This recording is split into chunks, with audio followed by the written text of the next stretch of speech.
The Bible says you are special. How are you special?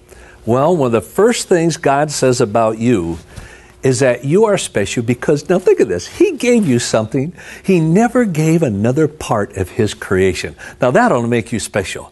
But you have something that all the other beautiful parts of His creation do not have, and it's this: God made you in His image. He said, let us make man in our image. You are created in the image of God.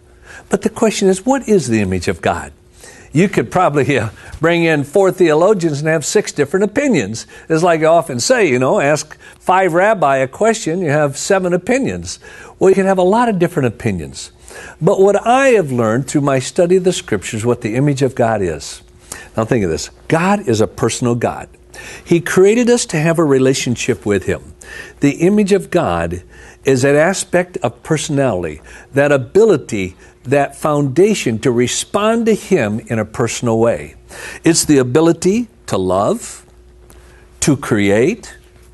It's the ability to think and to make moral decisions. Now think of this. No other part of His creation was given the ability to make moral choices. And that means you are special. Look at flowers. They're some of the most beautiful things that God ever created. And yet God gave you something.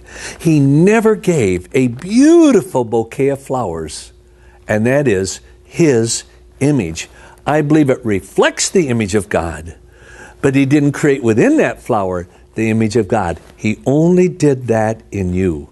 And that makes you special.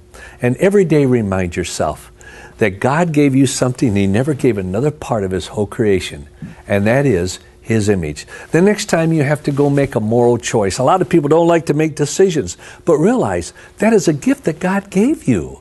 When you love, when you create, when you think things through, when you analyze, those are all gifts from God that makes you special.